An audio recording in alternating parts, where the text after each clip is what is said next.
Hello everyone, welcome to Just Invest Today, and today we're talking about Tencent.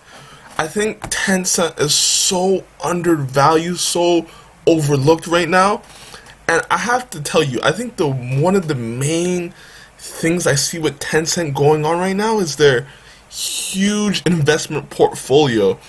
I remember Charlie Munger said it, Monish Pabrai said it. It's one of the best venture capital firms basically, and it's a company with huge moats on the other side.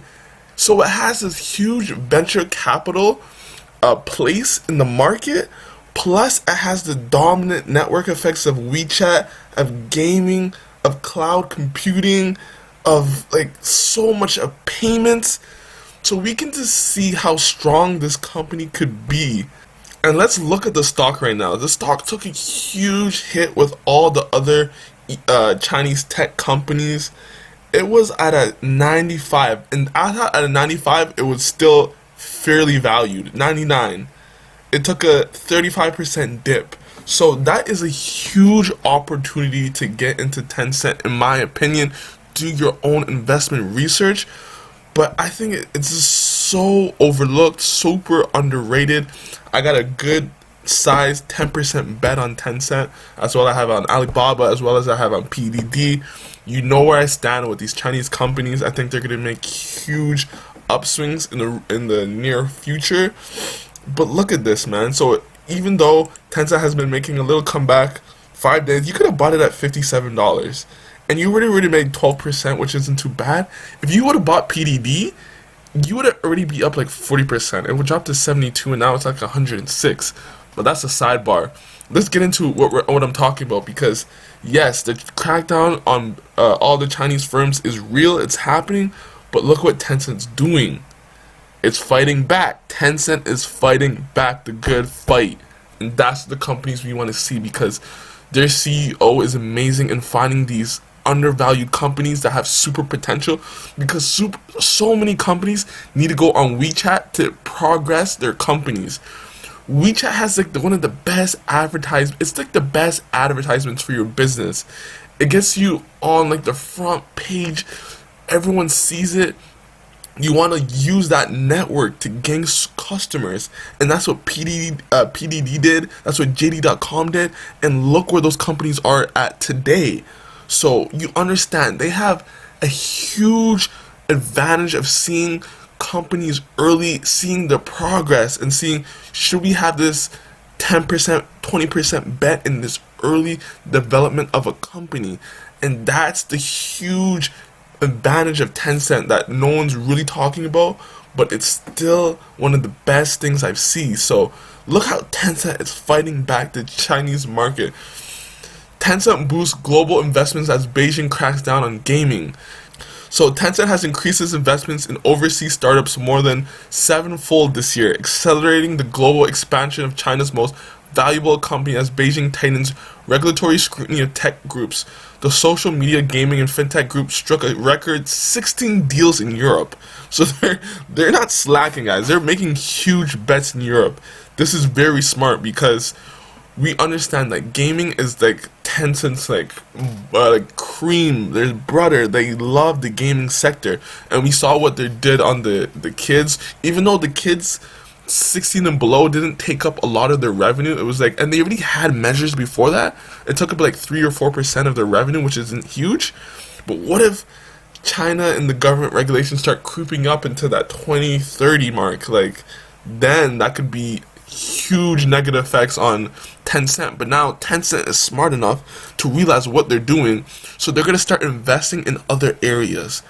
They already had other areas. They had gaming everywhere, like PUBG, Fortnite, like all those games. Like, we have those markers, we have those games ready, but now it's developing even more overseas because they understand the risk at home, bringing its total number of international investments to 34 for the first 6 months. Just 34 investments in the first 6 months of 2021, according to data. So this is what we're seeing, man. They're going into Europe. They're looking at India, Japan, South Korea, Australia. they're expanding their international business. So that's how I see there's a super highway for Tencent continuing this huge growth that's generating like 15-20% revenue, as it's still only like it still has a lot of progress to go, in my opinion. Like, the company is huge and it's still generating high returns. Tencent's international gaming revenue is growing faster than their domestic revenue and now contributes 25% of online games revenue. I think we are likely to see more investment in this area going forward. So, you see what Tencent's doing, and they're seeing their overseas deals expanding. Look at it. Q1 2019, barely. 2020. Q1 2021, they're increasing their bets. So it's going to go to Canada, it's going to go to Europe, it's going to go to Southeast Asia. It's going to keep going and going. Guys, look what Tencent, look at what people are doing too in Tencent. Tencent snapped up by China traders after 2 months sell-off. Look at that. Look at the sell-off in June. And then boom. Crazy gains. Like, this is going to be a new trend. People are understanding Tencent's advantage. They're going to go back into Tencent. It's going to come soon. Just watch. And here's a little breakdown. Look at what they're doing.